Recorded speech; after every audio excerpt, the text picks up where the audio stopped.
Your children have come unto thee. I pray, Lord, tonight that you open the heaven unto us in the name of Jesus. Want to shout hallelujah. Hallelujah. Want to rejoice. Yayọ̀. Want to praise you. Want testimony in our mouth. Lord, I pray tonight. You will do unto us in Jesus' name.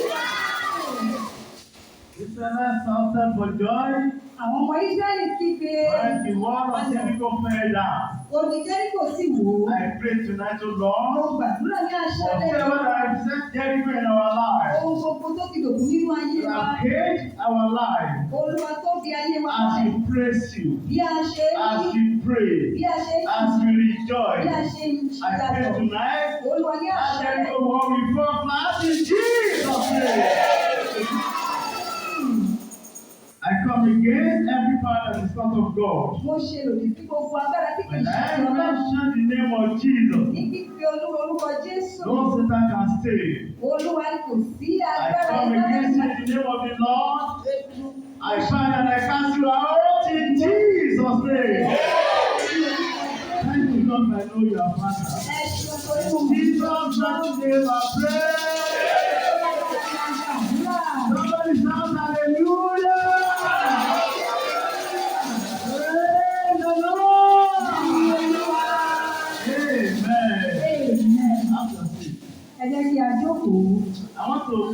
of the Lord Mo fẹ́ dúpẹ́ lọ́wọ́ Ọlọ́run. for another wonderful opportunity given to me by my father and the Lord, Pastor Oladeji Correm. Fún oore òfé mìíràn tí a fi fún mi láti ọwọ́ bàbá wa Pásítọ̀ Ibrahim Ọ̀làní. I thank God for his life. Mo dúpẹ́ fún ayé wọn. Thank God for his ministry. Mo dúpẹ́ fún iṣẹ́ ìránṣẹ́ wọn. Thank God for his leadership. Mo dúpẹ́ fún olùdarí wọn. I pray that his anointing will not run dry in Jesus' name. Gbàdúrà wípé ìfàmì òróró yàn wọn kò ní gbẹ lórúkọ Jésù. Also, I want to appreciate the brethren here. Mo fẹ́ dúpẹ́ lọ́wọ́ àwọn ìjọ wa níbí. Because a tree can never make a forest. Nítorí wípé igi kan ṣoṣo kò lè di igbó. It's through your cooperation that the ministry is moving forward. Nípa ìbáṣepọ̀ rẹ ló jẹ́ kí ìjọ yìí kó máa And I tẹ̀síwájú. pray that you will not lose your reward in the name of Mo wá Jesus gbàdúrà Christ. wípé a kò ní sọ èrè wa nù. Ní orúkọ Jésù. Yes, back to the business of the day. Ẹ jẹ́ ká padà sí ohun kan The ta nímọ̀. sound of joy and victory. Ìró ayọ̀ àti The ìṣẹ́gun. sound of joy and victory. Ìró ayọ̀ àti ìṣẹ́gun. Open to Psalm 118, let's read verse 15. Somebody read for me. A fẹ́ ṣí ìwé wa sí orin Dávidi 118 verse 15. Ẹ jẹ́ kí ènìyàn kan bá wa kà I'm going to be níbẹ̀. very, very fast because I have limited time. Ẹ bá wa kà ní kọ́mọ́kọ́mọ́ torí àkókò wa kò kú. Voice of rejoicing.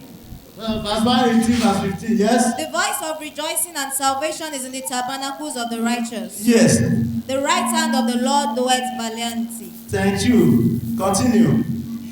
The right hand of the Lord is exalted. The right hand of the Lord doeth valiantly.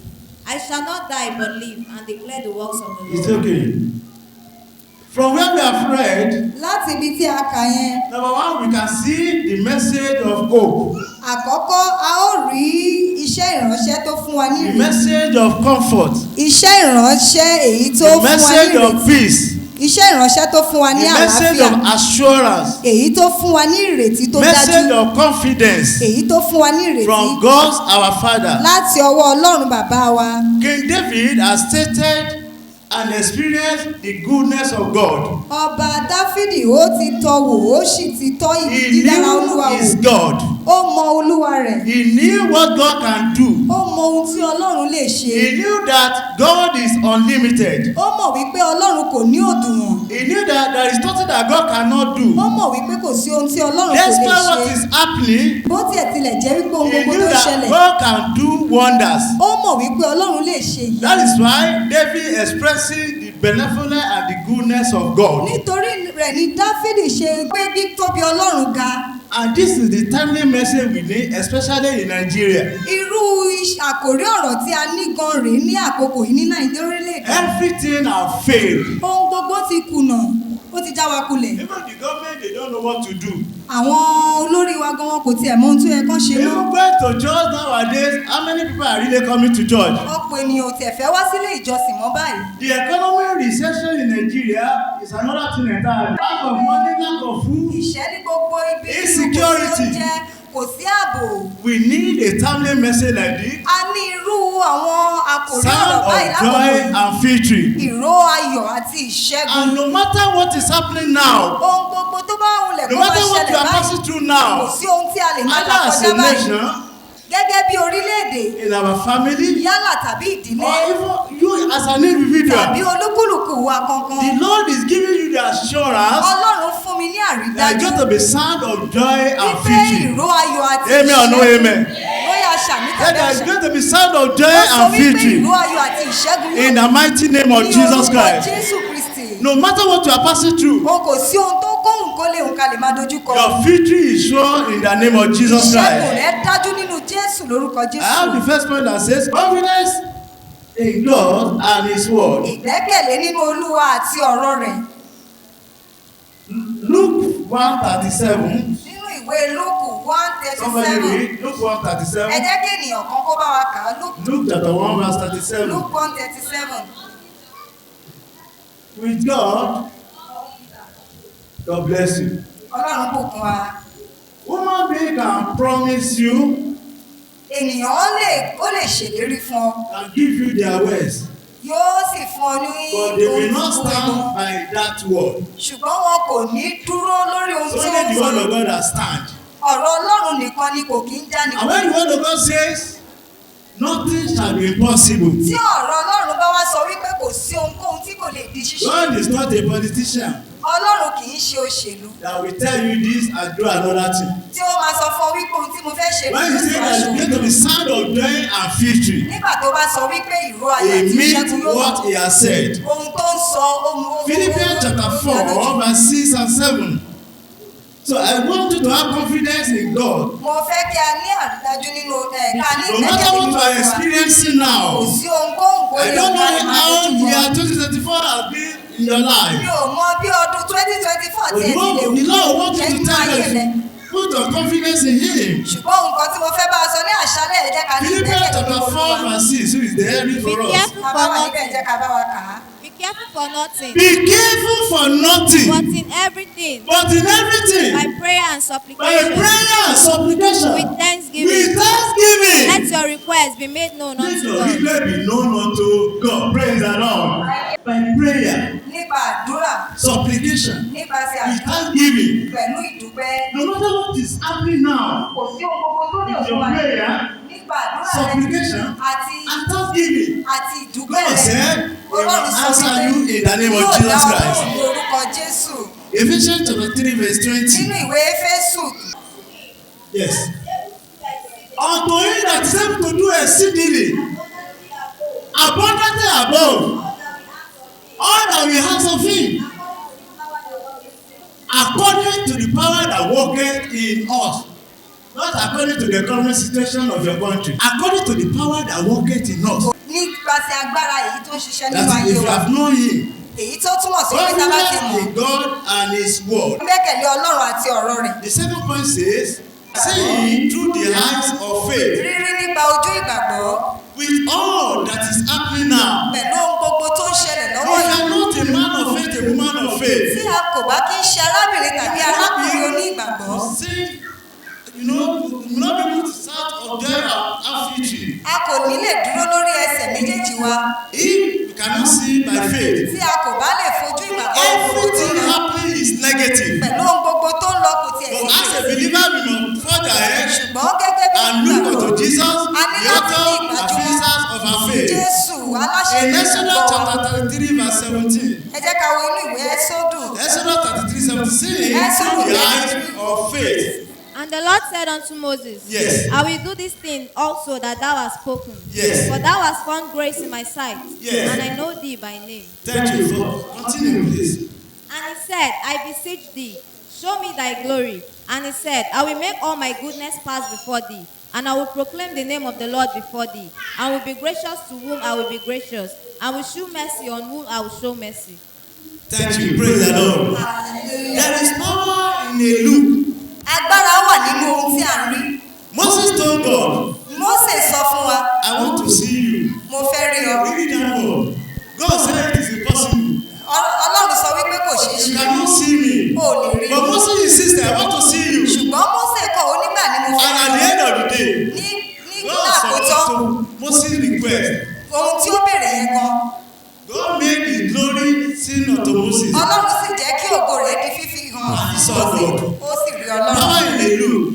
Agbára wà nínú What ohun you tí a are rí. seeing, what you are looking at, Ohun tí à ń rí. have greater power in your life, or your life, in everything that you Ó do. ní agbára tó jù lọ nínú ayé In wa àti Matthew ṣíṣe Gospel wa. chapter 14, Nínú ìwé Matthew chapter. Gospel according to St. Matthew chapter 14 verse 28. Nínú ìwé Matthew chapter 14:28. Yes, somebody read. Ẹ jẹ́ kí ènìyàn And kọ́ Peter wa. answered him, and said, Yes. Lord, if thou be, If that be, bid me come unto thee on the yes, water. continue. And He said, Come. And when Peter was come down of the ship, Yeah. he walked on the water to go to Jesus. Yes. But when he saw the wind boisterous, he was afraid and beginning to sink. He cried, saying, Lord, save me. And immediately Jesus stretched forth his hand and caught him. Thank you, God bless you. Olúwa sọ wá. When Peter fastened his eye on Jesus, Nígbà tí Pétérù ní ìgbàjúmọ́ sí he was Jésù, still walking on the water. ó rìn lórí omi. But when immediately he looked away, Ṣùgbọ́n ní kété tó sọ ìgbàjúmọ́ rẹ̀ nù, looking at the wind, ó bẹ̀rẹ̀ sí ní máa wo àwọn looking at ìṣòro. the problem, Ó wo àwọn ìṣòro. he began to sing. Ó bẹ̀rẹ̀ sí ní rìn. Don't look away from Jesus. Ìwọ má ṣe sọ ìgbàjúmọ́ rẹ No nù. matter what is happening, Kò sí ohun tó wù ọ́ focus your attention on Jesus. Wọ́n ṣáà ti ní ìgbàjúmọ́ sí There is Jésù. power in a look. Agbára wà nínú rírí. Acts chapter 3 verse 4. Nínú ìwé ìṣe àwọn Acts àpọ́stélì 3:4. nínú ìṣe àwọn àpọ́stélì Orí kẹta Yes. ẹsẹ̀ kẹrin. Peter, fastening his eyes upon him with joy, Yes. said, Look on us. Look on us. And he gave heed unto them, He look unto them. expecting to receive something. Yes. Then Peter said, Yes. Silver and gold have I not, Silver and gold have I not. but such as I have given, I give thee. Yes. In the name of Jesus Christ of Nazareth, rise up and walk. Hallelujah. Praise the Lord. Ẹ jẹ́ kí a ní Look hallelujah. on us. Silver and gold we don't have. Ó ní wúrà àti fàdákà yìí ní kò ní. Because the man was expecting something from them. Torí pé arákùnrin yìí ó ń retí nǹkan látọwọ́ But Pétérù. we look unto them. Torí ó ń retí nǹkan What I have I give unto you. Ó ní pé ohun tí In the name of Jesus Christ of Nazareth, rise up and walk. ní orúkọ Jésù ti Násárẹ́tì. And immediately, Ó àkété ó sì dìde lẹ́sẹ̀. that crippled man began to walk. Arákùnrin arọ yìí sì bẹ̀rẹ̀ sí ní I pray for you tonight. Mo gbàdúrà fún Whatever that is àṣálẹ́. crippling in your life, Ohun gbogbo tó ti dára. as the word of God is coming forth, Bí ọ̀rọ̀ Ọlọ́run ṣe we rise and walk in Jesus' name. Ní orúkọ Jésù. Acts chapter 14 verse 8. Nínú ìṣe àwọn àpọ́stélì. Acts chapter 14 verse 8. Ẹ̀sìn nípa ìgbàgbọ́.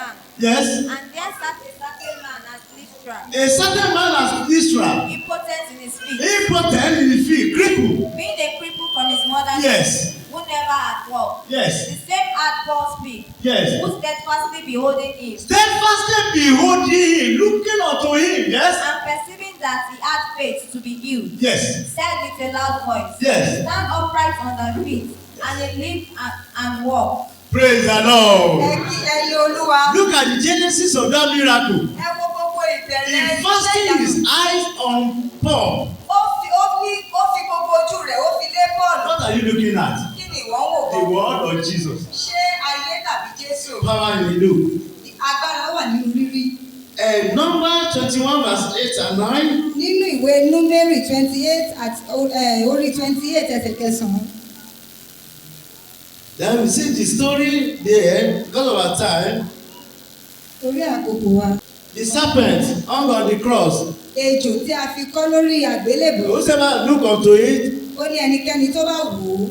will relieve of his problem. Òun náà ni ó yè ní Caleb and Joshua Ní Caleb àti were Joshua. among the 12 spies sent to the promised land. Láàárín àwọn mímárùn tí a rán sí. While others saw defeat, they saw victory. Nígbà tí àwọn tó kù rí ìjákulẹ̀ àwọn rí Number 13 verse 30 to 37. Nínú ìwé Númérì 13 verse 30. And at the end of the day, Ní only àkótán. 2 of them got to the promised land. Ènìyàn méjì péré nínú wọn ló lọ sí ilẹ̀ ìlérí. Others that saw defeat perished in the wilderness. Àwọn tí wọ́n rí ìjákulẹ̀ wọ́n kú sínú Then the last one before we pray, Kí a tó gba àdúrà èyí tó kẹ́yìn. strategy to experience joy and victory. Àwọn ọ̀nà. Tí a fi lè ní ìrírí ayọ̀ àti ìṣẹ́gun. Strategy to experience joy and victory. Strategy. Àwọn ọ̀nà. When you look at David, Tí a bá wo Dáfídì. David knew God. Dáfídì mọ Ọlọ́run. He gave his life to Christ. Ó fi ayé rẹ̀ fún Jésù. Look at the Israelites. Ẹ wo àwọn ọmọ Ísírẹ́lì. By the word of Jericho, Nípa odi they Jẹ́ríkò. have given their life to Christ. Wọ́n ti fi ìgbé ayé wọn They fún Jésù. followed the instruction Wọ́n sì tẹ̀lé. from their leader. Fún Move round the world. adarí wọn. Once in a day, Wọ́n ní kí ẹ máa yí odi Jẹ́ríkò ká ní ẹ̀ẹ̀kan lójúmọ́. and let there be no noise. Ẹ má ṣe jẹ́ kí ariwo But on the seventh day, títí di ọjọ́ move round the world 7 Ẹ times. ṣáà máa yí odi And Jẹ́ríkò after that, you ká are ní going to ẹ̀ẹ̀méje. make a great noise. Tó bá di ẹlẹ́ẹ̀keje kí ẹ They pariwo. follow the instruction wholeheartedly. Wọ́n tẹ̀lé ìlànà yìí pẹ̀lú gbogbo. How obedient are you? Báwo gan-an ni àwa ṣe You are ní coming to church. bọ̀wọ̀ fún ọ̀rọ̀ Are you náà? born again? Ṣé a tiẹ̀ ní ìgbàlá ọkàn? Is your name written in the book of life? Ṣé orúkọ wa wà nínú ìwé ìyè? You must be saved. A ní láti jẹ́ 1 Kings chapter 18 verse 41. nínú ìwé. Because of our time, there Elijah declared that going to be sound of abundance of rain. Elisha sọ wípé òjò yóò rọ̀. And there was famine in the land Ebi ìyàn ṣì wà nílùú. for almost 3.5 years. Fún ọdún mẹ́ta But he ní declared àbọ̀. to Ahab Ó sì sọ fún Ahabu. a sound of abundance of rain. Ó ní pé òjò yóò rọ̀ It's a prophecy, it's a prophetic word. Ó jẹ́ ọ̀rọ̀ àsọtẹ́lẹ̀. And there is still to bring it to pass. Ó sì jẹ́ kó yín wá sí ìmúṣẹ. And what did Elijah did? kí wá ní Elijah ṣe He gan? went to Mount Carmel to go and pray. Ó wá lọ sí orí òkè Kámẹ́lì ó lọ Lord, gbàdúrà. I declare your word. Ó ní Olúwa mo ti wá sọ ọ̀rọ̀ rẹ̀. This must come to pass. Eléyìí ó ní láti wá And sí he ìmúṣẹ. prayed first time. Ó gbàdúrà ní ìkíní. He told his servant, go and check. Ó sọ fún ìránṣẹ́ rẹ̀ ìwọ lọ bẹ̀ kó lọ There wò. is no sign of rain. Ó lọ wò kò sí He went and prayed the second time. Ó lọ gbàdúrà lẹ́lẹ́kejì. No sign. Kò sí àpẹẹrẹ. Until the seventh time. Títí di ìgbà ìkeje. And the servant said, okay, there is sign of rain. Ní ìgbà ìkeje ìránṣẹ́ wá sọ pé àpẹẹrẹ òjò wà. So we need to learn lesson from here. Ìwọ gbàgbọ́ ní àṣálẹ́ You are yìí giving your life to Christ. wípé kí o tẹ̀ You fún ayé must rẹ know fún how to Jésù. pray. O ní láti mọ bó ṣe ń gbàdúrà. Prophecy will be given to you. Ọ̀rọ̀ Ọlọ́run láti fi fún This ọ. topic, sign of joy and faith, is like a prophecy. Àkòrí ọ̀rọ̀ tí a fi fún ọ ó dàbí àsọtẹ́lẹ̀ You ọ̀rọ̀. have your own part to play. O ní èyí tí ìwọ gan ní láti You kópa must give nínú your life to rẹ̀. Christ. O ní láti fi ayé rẹ And fún you must Jésù. pray. O ní láti gbàdúrà. For it to come to pass in your Ó lè life. wá sí ìmúṣẹ nínú So ayé rẹ. Elijah prayed. Elijah See that in gbàdúrà. 1 King chapter 18 verse 42 to 44. 1 King 18 42 to Nínú 44. ìwé àwọn ọba kìíní, When he was praying, ó bẹ̀rẹ̀ nígbà tí ó ń gbàdúrà. when you look at verse 45 to 46, Tá a bá kà á láti orí 45 to 46, miracle took place. a rí i pé iṣẹ́ ìyanu ṣẹlẹ̀. Before Ahab could get to the palace, Kí Éhábù tó dé God ààfin ọba, answered the prayer of Elijah, the man of God. Ọlọ́run bu ọwọ̀ fún àdúrà And he prayed Èlíjà. and rain fell. Ó gbàdúrà òjò sì rọ̀. Tonight, Ní rain àṣálẹ́ of yìí, victory is coming upon your life. òjò ìṣẹ́gun ó rọ̀ lórí ayé Rain of rẹ. peace is coming upon your life. Òjò àlàáfíà In the ó rọ̀ mighty sórí name of ayé rẹ Jesus ní Christ. orúkọ Jésù. All you need to do, Ohun gbogbo tí o be ní láti ṣe. obedient unto the Lord. Ìwọ ṣáà ti bu ọ̀wọ̀ fún ọ̀rọ̀ Ọlọ́run. Fún Pray. Ọlọ́run kó o gbàdúrà. Have faith in God. Ní ìgbàgbọ́ nínú Follow Olúwa. the instruction. Ìwọ ṣáà ti And tẹ̀lé victory ìlànà. is yours in Jesus' name. Ìṣẹ́gun sì jẹ́ tìrẹ lórúkọ I said Jésù. victory is yours in Jesus' name. Ìṣẹ́gun dájú fún ọ lórúkọ These are the Jésù. strategy. Àwọn ohun tó yẹ ká These ṣe are the rèé. strategy. Àwọn ètò tó yẹ ká tẹ̀lé rèé. Let me give you this testimony before we pray. Ẹ jẹ́ kí n fún wa ní ẹ̀rí kékeré yìí kí á tó gbàdúrà. Apart from this, Yàtọ̀ fún eléyìí, there are something that I won't do that can transform your life. àwọn nǹkan mìíràn wà tí o máa ṣe tí ó lè yí ayé rẹ padà. It's the case of a primary school teacher. Gẹ́gẹ́ bí akẹ́kọ̀ọ́ ti iléèwé àkọ́bẹ̀rẹ̀. He's working in a private school. Ó wá ń ṣiṣẹ́ nínú iléèwé aládàáni. How they normally pay them, how they normally rate them. Ẹ mọ bí wọ́n ṣe máa ń sanwó fún wọn. During the cashless period last year, Ìgbà tí ò sówó ní so ọdún we tó went to kọjá. bank to go and withdraw money.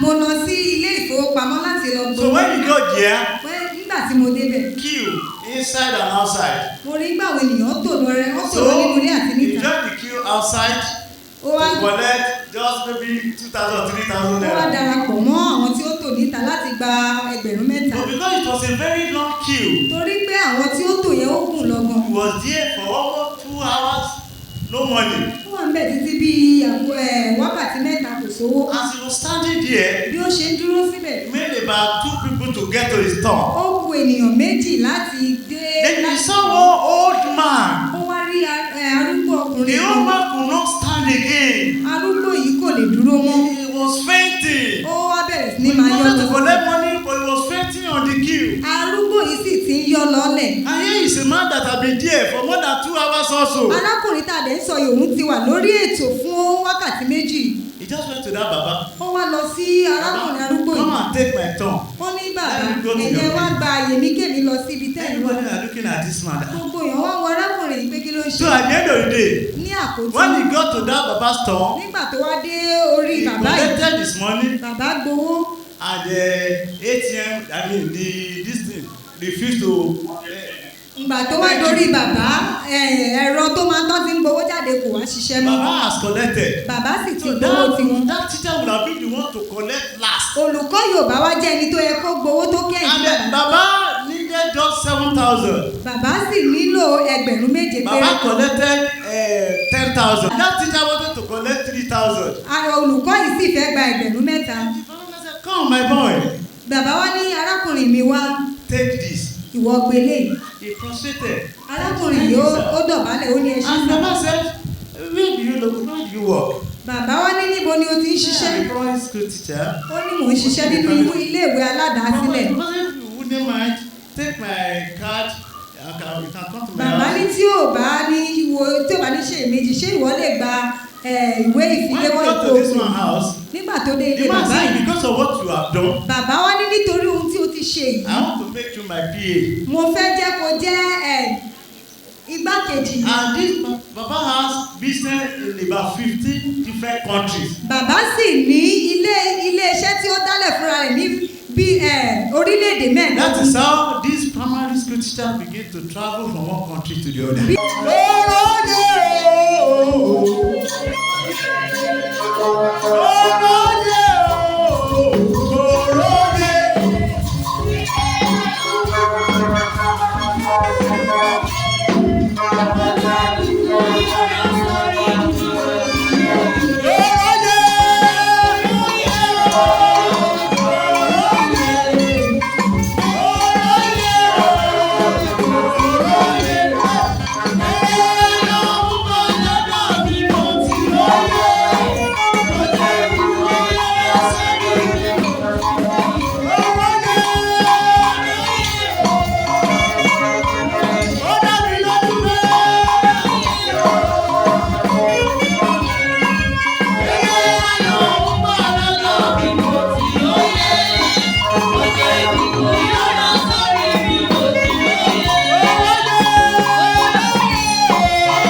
gbàdúrà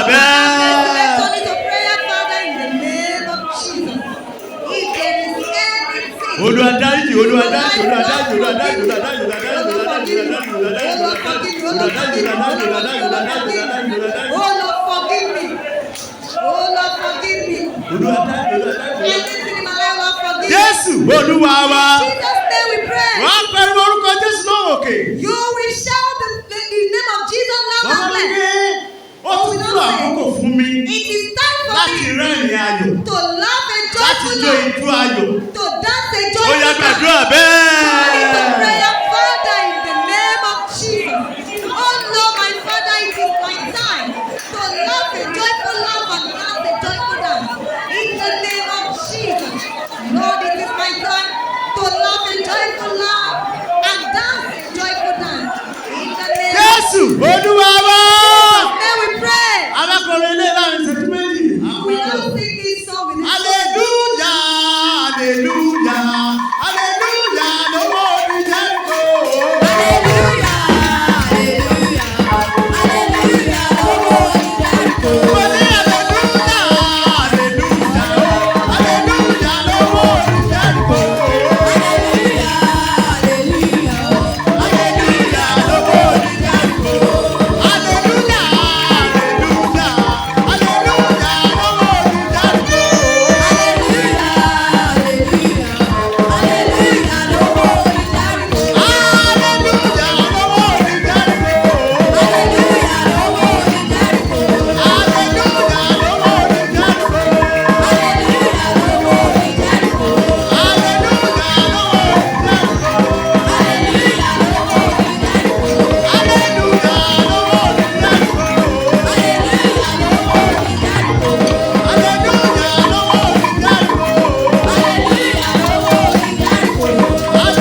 your life. Gbogbo odi Jẹ́ríkò tó yẹ As kí we are praising God, we are dancing bí a for the ṣe Lord. ti kí I Ọlọ́run command dájú for that blood in Jesus' name. Jésù. Whatever that cage you, Ẹnikẹ́ni tó ti dè that ọ́ don't allow you to move, tí ò jẹ́ kó lọ. by your Holy Ghost, consume them in Jesus' name. Gbogbo ẹni tí ayé ti gbẹ ẹ̀rín lẹ́nu yín. Every one of you that the word has Gbogbo been ẹni tí ayé ò jẹ́ kẹ́ ẹ rí ayọ̀. every one of you that the word Gbogbo ẹni tí ẹ ò rí òfin tẹ́ máa tọ́ka sí. that they did not want to Gbogbo ẹni tí ẹ ò ní testimony. that did not make Nítorí pé ẹ wà níbí lónìí, because you are mo sọ sínú ayé yín. Ó yá lọ ọkọ rẹ́rìn ayọ̀. Bíbélì wípé bí ọmọ bá di òmìnira, báwo bá sọ pé òmìnira yóò di òmìnira tó ní òótọ́. Lórúkọ Jésù, ó yá gba òmìnira rẹ. Receive your freedom in Jesus' name. Gbogbo ibi tí ọ̀nà ti tì mọ́ yín. Everywhere the Ní orúkọ Jésù, ó yá ọ̀nà kan ó là. Ìwọ mọ̀mọ́ yìí aláàánú rẹ ló ló lọ. Bàbá yìí mo ní aláàánú rẹ wá. Lórúkọ Jésù kí wọ́n wá ọ rí. Mo ní kí wọ́n wá ọ rí. Ògo rẹ tá a gbé pamọ́ yẹn. Mo gbàdúrà lórúkọ Jésù. Ó yẹ ògbélé kan máa jáde bọ̀. Gbá ògo rẹ padà. Rí ògo lò. Sóríire. Kò sówó ni wọ́n ń kígbe ní Nàìjíríà. Mo gbàdúrà lórúkọ Jésù. Ìwọ tó wà níbí àṣálẹ́ yìí. Ọ̀dá owó ò ní dá ọ. Bí olúwa ti fẹ́ bí èmi yẹn ti wà. Ó ní tọrọ jẹ. Ní orúkọ Jésù Násárẹ́tì. Ó ní tọrọ mu. Ọlọ́run báyìí ni ayé ẹ̀ pàdé. Àbọ̀lọ́run dájú lórí rẹ̀. Irú ayọ̀ àti ìṣẹ́gun nínú ilé rẹ̀. Irú ayọ̀ àti ìṣẹ́gun níbi iṣẹ́ rẹ̀. Irú ayọ̀ àti ìṣẹ́gun ní àgbàlá rẹ̀.